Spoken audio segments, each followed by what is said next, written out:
낙양 북쪽 1300리를 달려야 도착할 수 있는 평원군. 이곳은 성 안에만 집이 15만 채, 인구는 100만이 넘는 거대한 궁국이었다.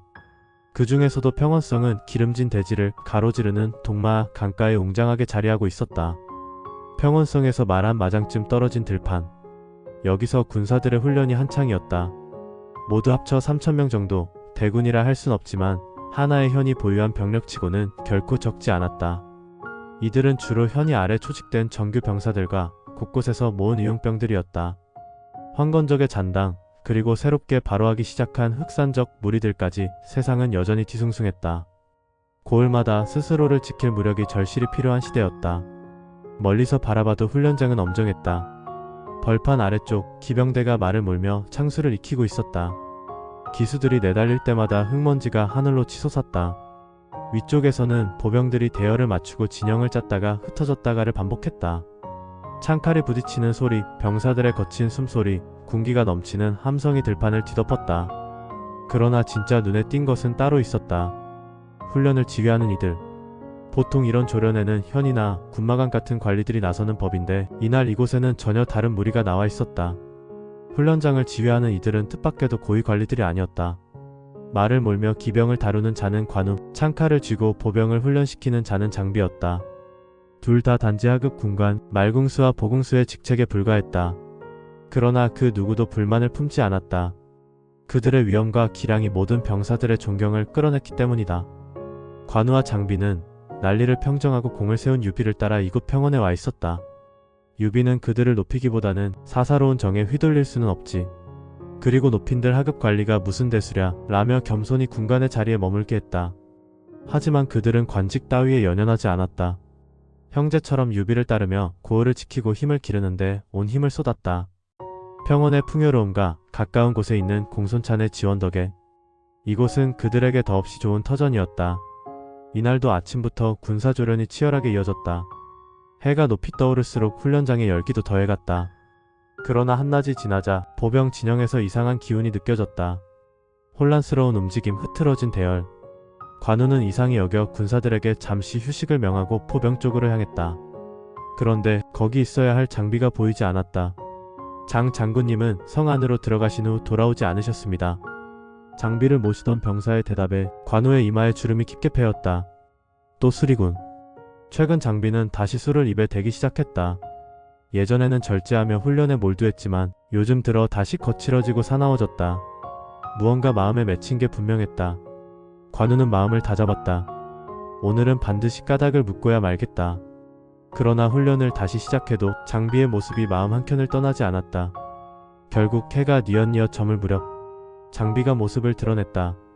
비틀비틀 술에 흠뻑 취한 채로. 게다가 그는 자신의 자리로 가지 않고 곧장 관우를 향해 다가왔다. 장비, 대낮부터 무슨 술이냐? 관우는 장대 위에서 그를 내려다보며 소리쳤다. 그러나 장비는 대꾸도 없이 곁에 꽂혀있던 깃발을 잡아 꺾어버렸다. 팔뚝만한 깃대가 맥없이 부러져 바닥에 나뒹굴었다. 관우는 깜짝 놀라 장대에서 뛰어내렸다. 이놈, 지금 무슨 짓을 하는 것이냐? 그제야 장비가 흐릿한 눈으로 관우를 올려다보며 거칠게 말했다. 형님, 다 집어치우시오. 이딴 거 무슨 소용이요? 관우는 분노를 억누르며 물었다. 이게 무슨 소리냐? 어지러운 세상, 고통받는 백성을 구하려는 것이 아니더냐? 그러자 장비는 고개를 젖히고 비웃었다. 어지러운 천하? 하. 고통받는 백성? 하. 그의 웃음은 차라리 울부짖음 같았다. 녹그릇이 깨지는 듯한 비통하고 메마른 웃음이었다. 장비는 비틀거리면서도 빈정거리는 목소리로 물었다. 그래, 이 3천 군사를 길러서 뭘 하시겠다는 거요? 이 보잘것없는 보궁수와 마궁수를 끌고 태산에 들어가 산채나 차리자는 겁니까? 관우는 눈을 부릅뜨며 외쳤다. 탁쳐라. 군사는 단순한 수가 아니다. 형님께서는 세상을 구할 큰 뜻을 품고 때를 기다리고 계신다. 장비는 비웃듯 웃었다. 세상을 구할 뜻? 누가 그런 걸 품고 있다는 겁니까? 그의 눈빛은 술기운만으로는 설명할 수 없는 광기로 번뜩였다. 관우도 이를 눈치채고 목소리를 낮추었다. 내가 아무리 취했다 해도 근거 없는 말을 하진 않을 것이다. 솔직히 말해라. 왜 그러는 거냐? 장비는 고개를 획 돌렸다가 다시 쳐다보며 씁쓸히 말했다. 입으로 옮기기도 부끄럽소. 형님, 최근에 큰형님이 조련장에 나오는 걸 본 게 몇 번이나 돼요? 관우는 답했다. 그래도 사흘에 한 번은 나오지 않느냐? 형님은 공무로 바쁘시다. 장비는 코웃음을 쳤다. 부자놈들 술자리에는 매일같이 가면서 여긴 사흘에 한 번? 그것도 슬쩍 얼굴만 비추고? 탁쳐라, 그게 무슨 버릇없는 말이냐? 관우가 소리쳤지만 장비는 아랑곳하지 않고 계속 말했다. 똑똑히 알아두시오. 자칫하면 우리는 다시 탁현으로 쫓겨나 돛자리 장수의 아우로 짐이나 지고 다닐 팔자요. 아니면 부잣집 심부름꾼이나 되겠지. 관우는 장비의 말을 가볍게 넘길 수 없었다. 장비는 단순히 술에 취해 헛소리를 하는 게 아니었다. 그의 말에는 분명히 뼈가 있었다. 관우는 부드럽게 말했다. 내가 취했구나. 먼저 돌아가거라. 오늘 저녁에 조용히 이야기하자. 장비는 고개를 끄덕이며 중얼거렸다. 그러자나도 들어가 잠이나 잘 작정이요. 형님이나 열심히 하시오. 그렇게 비틀거리며 성 안으로 사라졌다. 장비가 떠난 뒤 관우는 한참 동안 가만히 생각에 잠겼다. 장비의 말이 자꾸 머릿속을 맴돌았다. 정말로 형님께 무언가 불만이 있는 게 틀림없다.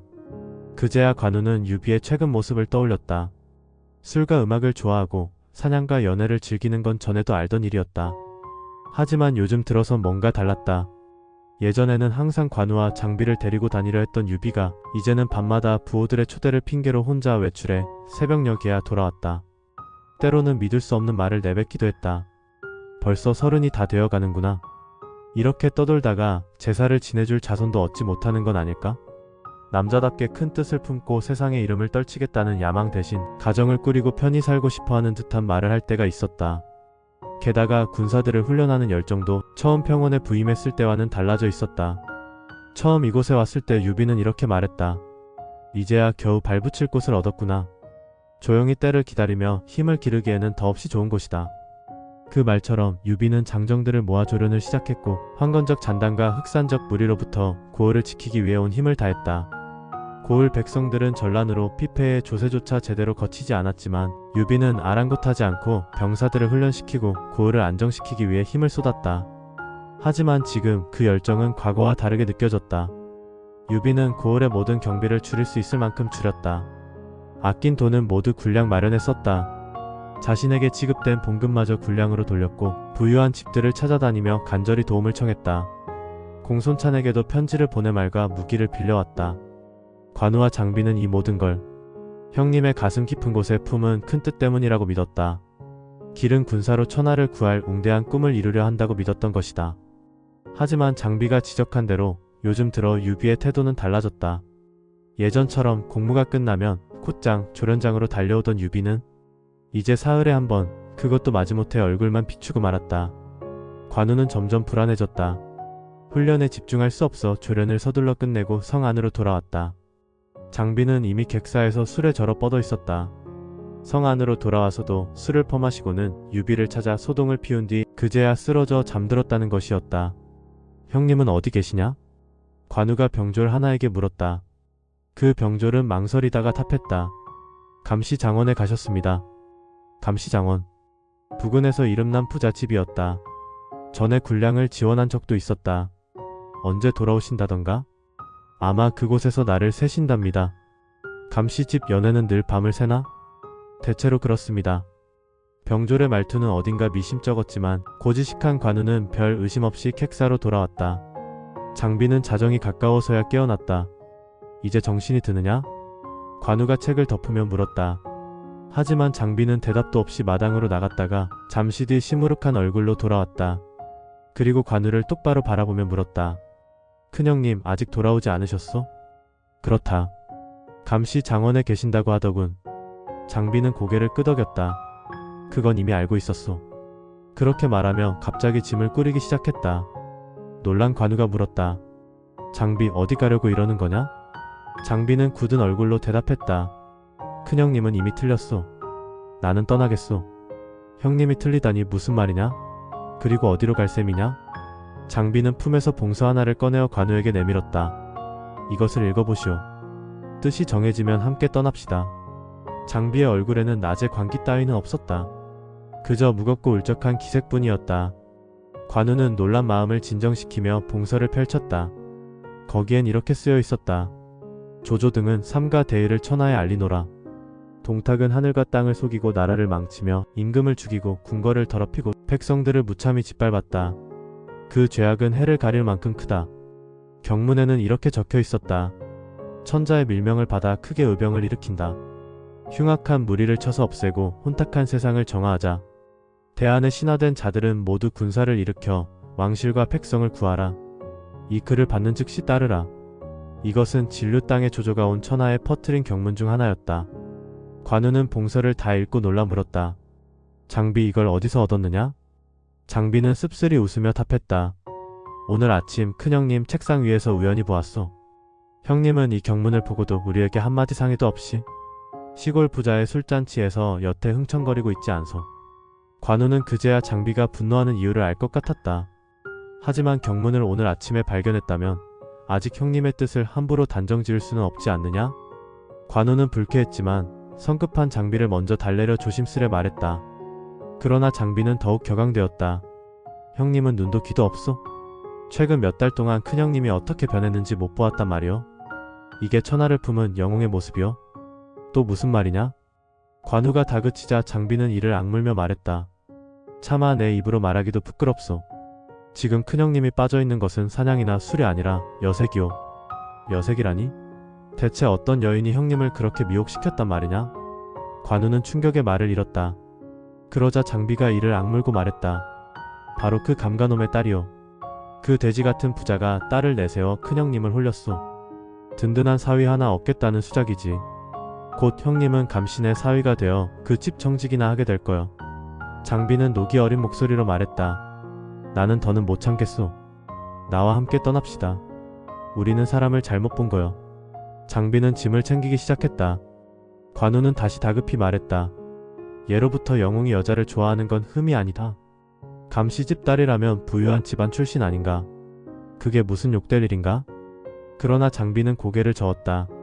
대장부가 여자를 좋아하는 건 흠이 아니오. 허물은 여자의 치마폭에 갇혀 큰 뜻을 잃는 것이오. 그럼 형님이 정말로 그 지경까지 이르렀단 말이냐? 관우가 믿을 수 없다는 듯 되묻자 장비는 한숨을 내쉬며 답했다. 생각해보시오. 우리가 6해 전 탁군에서 의병을 일으켰을 때를, 그때는 말이라야 100필도 채 안 됐고 군사도 겨우 500을 넘지 못했어. 지금은 말이 1000필, 정병이 5000이나 되어 게다가 동탁의 폭정은 황건적의 남보다도 심각하오. 이럴 때 움직이지 않는다면 큰형님은 이미 천하를 잊은 것이오. 장비의 말에 관우도 잠시 입을 다물었다. 곰곰이 생각해보니 최근 몇 달 사이 유비는 분명히 변했다. 군사들을 기르는 일에도 형제들을 대하는 태도에도 어딘가 모르게 무심해져 있었다. 관우가 아무 말도 하지 않자 장비는 더 기세를 올렸다. 조조의 경문을 흔들어 보이며 관우를 다그쳤다.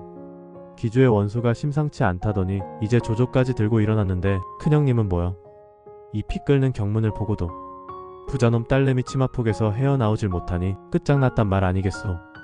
장비는 짐을 들고 막 나가려 했다. 그 순간 관우의 벼락같은 호통이 방 안을 울렸다. 이놈 장비야, 거기 서지 못하겠느냐? 장비는 불퉁한 얼굴로 돌아보며 물었다. 갑자기 왜 그러시오? 관우는 벽에 기대어 놓았던 청룡도를 거머쥐며 꾸짖었다. 내 놈 떠나기 전에 먼저 의를 저버린 죄를 물어야겠다. 장비는 어리둥절했다. 그게 무슨 말씀이요? 관우는 단호하게 말했다. 도원에서 형제가 되었을 때 우리가 무슨 맹세를 했느냐? 같은 날에 태어나지는 못했으나 한나란 씨의 죽기를 바란다고 맹세하지 않았느냐? 누구든 이 의를 저버리면 하늘과 사람 모두에게 배임을 당하게 해달라고 빌지 않았느냐? 장비는 억울한 듯 외쳤다. 의를 저버린 건 큰형님이요. 그러자 관우는 더 크게 호통쳤다. 남의 밑에서 윗사람 험담하는 법이 아니다. 게다가 아직 형님이 우리를 버린 것도 아니지 않느냐? 장비가 머뭇거리며 물었다. 그럼 어떤 게 저버리는 것이란 말이오? 관우는 청룡도를 번뜩이며 외쳤다. 바로 너처럼 떠나는 놈이다. 형님의 뜻도 제대로 알지 않고 제 좁은 생각만 믿고 떠나려 하는 것, 그게 바로 의를 저버리는 것이다. 정이 떠나고 싶으면 먼저 이 형의 청룡도를 꺾고 떠나라. 관우는 정말로 베어버릴 기세로 청룡도를 들었다. 그 모습을 보고 장비도 움직이지 못했다. 칼이 무서워서가 아니라 6해 동안 함께 먹고 자며 쌓은 믿음 때문이었다. 관우가 이럴 때는 반드시 뜻이 있다. 장비는 그렇게 생각했다. 장비는 결국 짐을 내려놓고 침상에 걸터 앉았다. 형님, 그럼 어떻게 하시겠소? 그냥 무작정 기다리시겠소? 관우는 청룡도를 다시 벽에 기대고 부드럽게 답했다. 먼저 형님의 뜻을 알아야지. 만약 내 말대로라면? 장비가 물었다. 그땐 깨우쳐 드려야지. 그래도 형님이 듣지 않으시면? 아직 거기까지는 생각 안 해봤다. 하지만 그런 일은 없을 거라 믿는다. 관우는 그렇게 말하며 벌떡 일어섰다. 가자, 형님을 찾아가자. 감가장 어디쯤인지 아느냐? 장비는 고개를 끄덕였다. 몇 번 지나친 적 있어. 그러나 실은 장비는 감가장의 구조를 누구보다 잘 알고 있었다. 장원 안은 대부분 불이 꺼져 있었다. 장비의 예상대로 잔치를 벌이고 있던 것은 아니었다. 장비가 속삭였다. 이쪽이 후원이다. 감가의 딸이 거처하는 곳이요. 관우가 주인을 불러 유비를 찾으려 하자 장비가 손을 들어 막았다. 그는 어둠 속을 조심히 걸으며 속삭였다. 형님, 저기 불빛 보이시오? 감시 소저가 거처하는 방이요. 관우는 고개를 끄덕이며 후원 구석에 메어둔 말을 발견했다. 저건 형님의 말이로군. 장비가 조심스럽게 물었다. 큰형님을 어떻게 부르겠습니까? 관우는 한숨을 쉬며 대답했다. 밤이 깊었으니 소란 피울 수 없다. 기다리세. 그런데 여기서 밤새 기다리시겠습니까? 그래도 기다리세. 관우의 목소리는 단호했다. 그리고 조용히 탄식했다. 우리도 허물이 많구나. 남 앞에서는 우애를 자랑하고 충성을 말했지만 정작 형님을 위험에 홀로 두었어. 만약 그동안 무슨 일이 있었더라면 어쩔 뻔했겠나. 관우의 진심 어린 말에 장비도 아무 말 없이 고개를 숙였다. 정월의 밤, 찬바람이 뼈를 에웠다. 반각도 지나지 않아 두 사람의 수염은 하얗게 얼어붙었다. 다행히 오래 기다리지 않아 유비가 감소저의 방을 나섰다. 자정이 막 넘은 무렵이었다. 아니, 자네들 여기서 뭐하나? 유비는 어둠 속에 서 있는 두 형제를 알아보고 깜짝 놀라 물었다. 장비보다 먼저 관우가 대답했다. 요즘 형님 주변을 지키지 못해 송구합니다.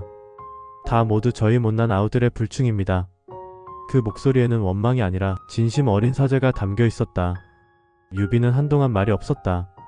그러다 부드럽게 웃으며 말했다. 내가 자잘한 일로 자네들에게 걱정을 끼쳤구나. 부끄럽다. 날이 춥다. 이만 돌아가세. 유비는 말에 올랐다. 관우와 장비도 각자의 말을 끌어냈다. 셋은 말없이 성을 향해 달렸다. 성미 급한 장비가 몇 번이나 말을 꺼내려 했지만 그때마다 관우가 기침으로 막았다. 현청의 객사로 돌아오자 유비는 조촐한 술상을 차리게 했다. 그리고 둘을 마주했다. 그런데 불빛 아래 드러난 유비의 모습이 이상했다. 왼쪽 소매가 찢어져 있었다. 이를 본 장비가 깜짝 놀라 물었다. 형님, 어쩌다 소매가 절이 됐습니까? 유비는 조용히 웃었다.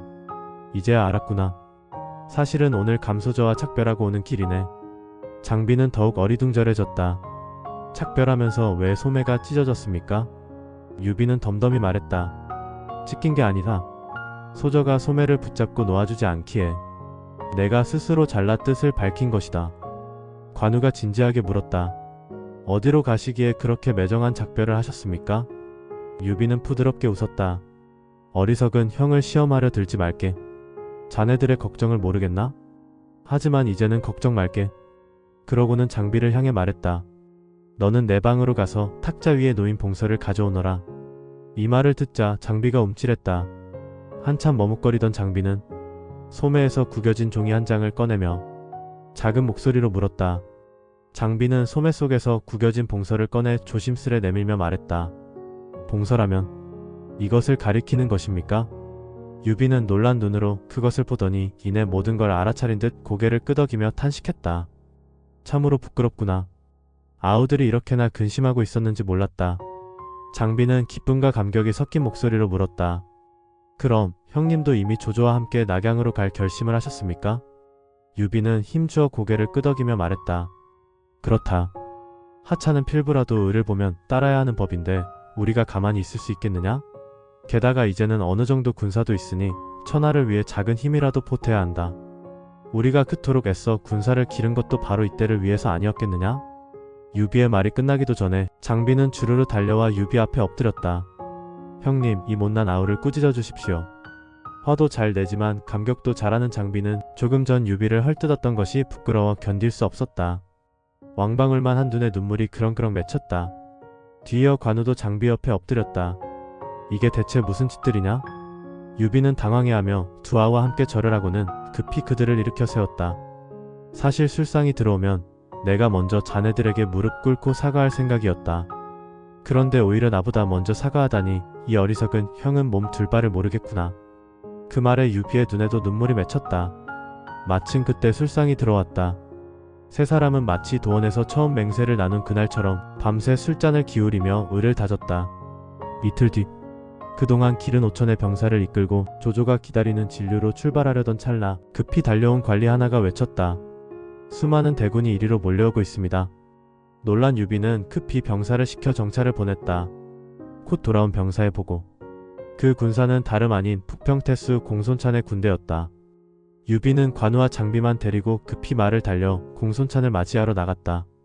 공손찬이 먼발치서 유비를 보자 크게 웃으며 말했다. 현재 어찌 알고 이렇게 마중까지 나왔는가? 유비는 공손찬에게 깍듯이 인사하며 말했다. 아우는 형님의 덕으로 평원의 영을 맡게 되었고 군마며 병장기며 여러모로 형님의 은혜를 입었습니다. 이제 형님께서 의로운 군사를 이끌고 역적을 치러 가시는데 어찌 아우가 달려와 맞지 않을 수 있겠습니까? 자신의 얘기는 뒤로 하고 유비는 온전히 공손찬의 덕만을 높였다. 유비는 공손찬을 성 안으로 모시며 말했다. 천하를 바로잡는 대업을 지체할 수는 없지만 먼 길 떠나시기 전에 하루라도 저희 고을에서 쉬어가시면 어떻겠습니까? 유비가 이렇게 공손찬을 반가워한 데에는 단순한 정분만이 아니었다. 이제 각지 제후들이 조조의 경문에 호응해 군사를 일으키는 판에 5천 군사만으로 독자적 세력을 세우는 건 불가능했다. 유비에게는 반드시 누군가를 의지해야 했다. 그 대상이 누구든 공손찬이라면 가장 적합했다. 조조나 원소 같은 이들과는 이미 몇 번 만난 적은 있었지만 그들 밑에서 객장 노릇을 하는 건 차마 생각하기 싫었던 것이다. 유비는 깊은 속내를 감추고 있었지만 이미 마음속에서는 길을 정하고 있었다. 조조나 원소 같은 자들과는 다르게 공손찬이라면 신속을 잃을 걱정 없이 기대어 볼 만했다. 그는 오랫동안 공손찬을 지켜봐왔기에 그의 그릇과 본심을 알고 있었다. 공손찬 역시 유비를 만나기 위해 평원을 들른 것이었고 흔쾌히 유비의 초청을 받아들였다. 그날 밤 현청에서는 커다란 술자리가 펼쳐졌다. 유비는 여전히 속내를 드러내지 않은 채 공손찬을 정성껏 대접했다. 공손찬도 별 의심 없이 술을 즐기며 유비와 회포를 풀었다. 술이 한창 오르자 공손찬은 유비 곁을 그림자처럼 지키는 두 사내를 바라보며 물었다. 저 사람들은 누구인가? 장비는 예전에 유비 덕에 목숨을 건진 적이 있었지만 그때는 멀리서 스쳐본 정도였고 지금은 하급 장교 복색을 하고 있어 알아보지 못했다. 유비는 짧게 대답했다. 이쪽은 관우, 저쪽은 장비. 모두 제 의형제들입니다. 굳이 장비의 과거를 들추고 싶지 않았다. 공손찬은 감탄했다. 함께 황건적을 무찌른 용사들인가? 유비는 고개를 끄덕이며 말했다. 사실 제가 세운 공적은 모두 이 두 아우 덕이었습니다. 공손찬이 다시 물었다. 지금은 어떤 자리에 있나? 관우는 마궁수, 장비는 보궁수로 있습니다. 공손찬은 탄식을 터뜨렸다. 영웅을 흙 속에 묻어둔 셈이군. 그는 잠시 망설이다가 본심을 꺼냈다. 차라리 나와 함께 가세. 지금 천하의 제후들이 군사를 일으켜 동탁을 치러하고 있다네. 자네도 이 하찮은 벼슬은 버리고 함께 대업에 나서지 않겠나? 이는 한 나라를 붙드는 일이다. 유비는 속으로 기다리던 말이었지만 겸손한 척하며 말했다. 저 같은 하찮은 자가 어찌 천하의 영웅들 사이에 낄 수 있겠습니까? 벼슬도 작고 군사도 적어 세상의 웃음거리가 될까 두렵습니다. 공손찬은 더욱 진심을 담아 설득했다. 아니다. 내가 이곳을 일부러 지나친 것도 자네를 생각해서였다. 비록 벼슬은 작지만 자네는 한나라 왕실의 혈통 아닌가? 군사가 적다 해도 자네가 황건적을 꺾을 때와는 비교도 안 될 것이다. 그때 자네가 어떻게 이름 없는 장정 몇백을 이끌어 승리했는지 모두가 알고 있다. 공손찬의 진심을 듣던 장비가 참지 못하고 불쑥 나섰다. 그때 내가 동탁을 죽이려 할 때 가만두지 않았더라면 지금 이런 꼴은 없었을 것입니다. 가지 않고 어쩌겠습니까? 곁에 있던 관우도 힘을 보탰다. 이제는 병마를 모아 앞장서야 할 때입니다. 그제야 유비도 웃으며 고개를 끄덕였다. 형께서 이 못난 저를 높게 보아주시니 실로 감격스럽습니다. 삼가명을 받들겠습니다. 공손찬은 유비의 대답을 듣자 얼굴이 환해졌다. 만약 유비가 먼저 따라가겠다고 청했더라면 이렇게까지 기뻐하진 않았을 것이다. 그는 덥석 유비의 손을 움켜쥐며 말했다.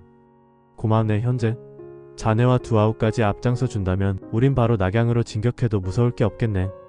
그리하여 유비는 관우 장비와 함께 그동안 기른 5천의 병사를 이끌고 공손찬의 군사들과 합류했다. 진료의 들판에 이르자 이미 17갈래 제후들이 속속 모여들고 있었다. 첫 번째 진영은 후장군 남양태수 원술, 두 번째는 기주자사 한복, 세 번째는 예주자사 공주, 네 번째는 연추자사 유대, 다섯 번째는 한해태수 왕강, 여섯 번째는 진류태수 장마, 일곱 번째는 동군태수 교모, 여덟 번째는 산양태수 유유, 아홉 번째는 제북상 포신, 열 번째는 푸켓태수 공용, 11번째는 광릉태수 장초, 12번째는 서주자사 도겸, 13번째는 서량태수 마등, 14번째는 북평태수 공손창, 15번째는 상당태수 장양, 16번째는 장사태수 송견, 그리고 마지막 17번째 바레태수 원소였다. 온 들판은 의군들의 깃발로 물결쳤다.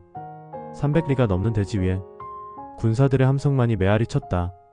하지만 머릿수만 많을 뿐 좌우의 협력도 없고 상하의 질서도 엉망이었다. 이런 상황을 보다 못한 초조가 소와 말을 잡아 제후들을 한자리에 모으고 말했다. 지금 우리 모두 대의를 받들어 모였지만 군사들의 출신도 다르고 지휘하는 이도 달라 힘을 모으기가 어렵소. 그러니 맹주를 먼저 세워 모두 그 명령을 따르는 것이 어떻겠소? 조조의 말에 한해태수 왕강이 먼저 고개를 끄덕이며 동의했다. 옳소. 맹주를 세워야 질서가 잡히고 힘을 하나로 모을 수 있을 것이오. 조조는 기다렸다는 듯 이어 말했다. 그래서 말인데 여기 계신 원본초 즉 원수께서야말로 가문도 높고 인망도 두터워 맹주를 가장 알맞습니다. 제가 감히 추천하오. 조조는 사심없이 진심으로 추천했다. 원소는 황급히 일어나 사양했다. 저는 감당할 그릇이 못됩니다. 다른 덕망 높은 분을 세워야 합니다. 그 역시 아직은 야심을 드러내지 않고 진심으로 나라를 위하려는 마음이었다. 하지만 제후들은 하나같이 원소가 아니면 안 된다. 입을 모아 외쳤다. 결국 원소는 3번 거절 끝에 마지못해 맹주 자리를 받아들였다. 이튿날 제후들은 3층단을 쌓고 사방에 5색깔 깃발을 세웠다. 단 위에는 대장의 상징 백색 얼룩소 꼬리로 장식된 지휘개, 금빛으로 장식된 도끼, 병부 장인의 도장이 놓였다. 원소는 검을 차고 온 매무새를 고쳐 천천히 단 위로 올랐다. 향을 피우고 2번 절한 뒤 맹약의 글을 읽었다.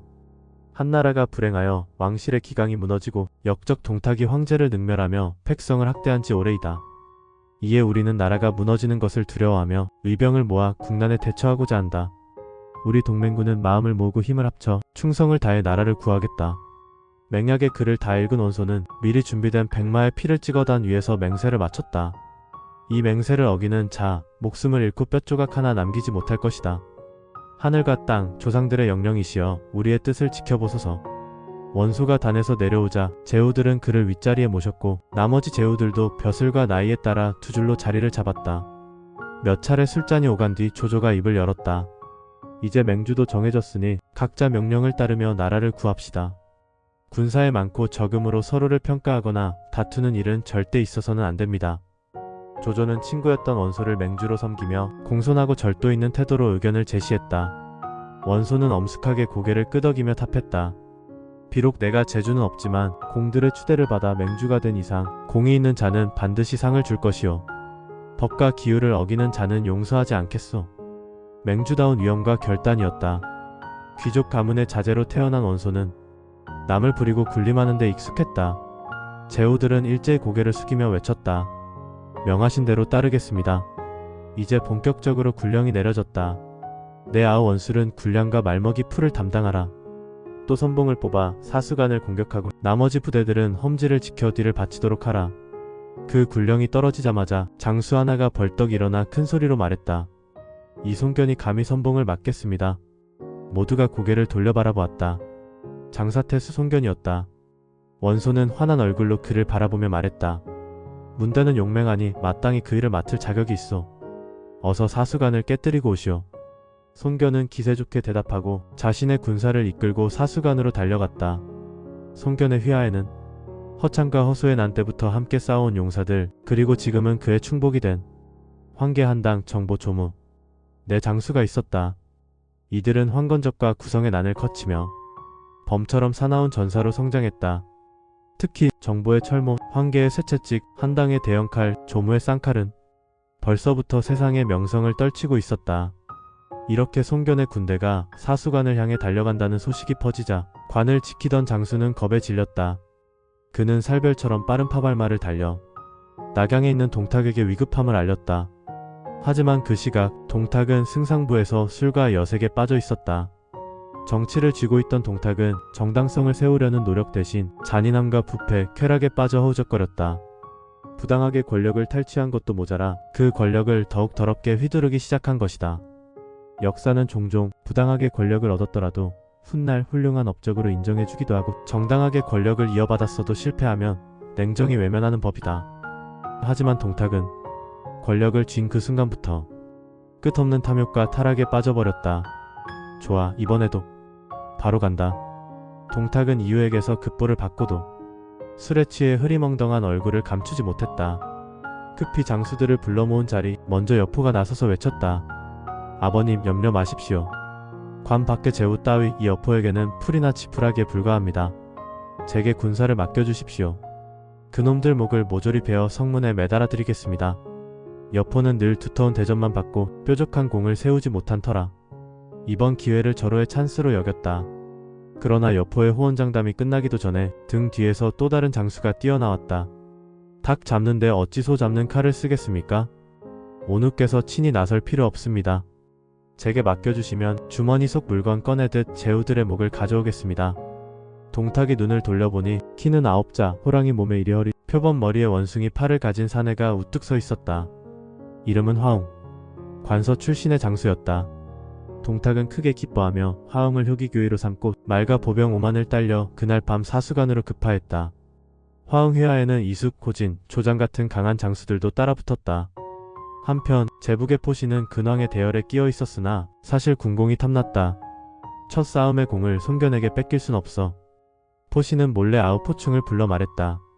군사 3천을 줄 테니 지름길로 가서 먼저 사수관을 빼앗아라. 포충은 기고만장하여 손견보다 앞서 사수관에 도착해 싸움을 걸었다. 관 위에서 내려다보던 화웅은 코웃음을 쳤다. 고작 3천 잡병 따위. 화웅은 철갑을 입은 500키 병만 이끌고 번개처럼 관 아래로 달려갔다. 포충은 화웅의 위세에 겁을 먹고 후퇴하려 했지만 이미 늦었다. 척장, 달아나지 마라. 화웅이 우레같은 고함과 함께 칼을 번쩍이며 포충에게 달려들었다. 포충은 제대로 막아보지도 못하고 화웅의 칼에 목이 날아갔다. 장수를 잃은 포충의 군사들은 싸울 의욕을 잃고 아르르 무너졌다. 화웅의 군사는 철갑을 두른 정예 기병, 포충의 군사는 그냥 보병. 애초에 상대가 될 리 없었다. 화웅은 대승을 거두고 포충의 목을 베어 낙양으로 보내며 승전보를 올렸다. 동탁은 기뻐하며 화웅을 토독으로 올렸다. 결국 포시는 군공에 눈이 멀어 아우 포충의 목을 적의 전리품으로 바치게 된 꼴이었다. 한편 송견은 이 사실도 모른 채 4명의 장수와 군사를 이끌고 뒤늦게 사수관 앞에 도착했다. 송견은 관 위를 올려다보며 우렁차게 외쳤다. 역적 동탁을 돕는 놈들아, 어서 나와 항복하지 않겠느냐. 은빛 갑옷에 붉은 머리띠, 은빛 투구를 쓰고 고리창을 허리에 비껴 찬 채 화려한 갈기를 휘날리는 말을 탄 송견. 그 위풍당당한 모습은 마치 하늘에서 내려온 신장 같았다. 이번에는 제가 저놈들을 깨뜨리고 오겠습니다. 화웅의 부장 호진이 나서서 외쳤다. 첫 싸움에서 이긴 뒤라 송견조차 대수롭지 않게 여긴 모양이었다. 화웅도 별다른 말 없이 5천 군사를 내주며 호진을 관 밖으로 내보냈다. 호진은 외쳤다. 누가 나와 싸워보겠느냐. 용기만큼은 하늘을 찔렀다. 하지만 실력은 딴판이었다. 제가 저놈의 목을 주워오겠습니다. 조용히 철모를 눌러쓴 정보가 나섰다. 정보는 몇 합도 안 되어 호진의 목줄기를 찔러버렸다. 호진은 말에서 고꾸라졌고 그를 따르던 5천 병졸들은 혼비백산의 관으로 도망쳤다. 송견은 이 기회를 놓치지 않았다. 바로 군사를 몰아관으로 돌격했다. 하지만 관은 높고 견고했다. 게다가 포충이 한번 헛디딘 바람에 대비도 더 단단했다. 관 위에서는 화살과 돌이 비오듯 쏟아졌고 아무리 송견이라도 성벽을 넘을 수는 없었다. 결국 송견은 군사를 돌려 양동에 진을 쳤다. 한번 뜨끔한 맛을 본 화웅은 그 뒤로 조심스러워졌다. 송견 역시 화웅이 지키는 사수관을 무너뜨릴 힘이 없었다. 결국 둘 다 지리한 대치에 들어갔다.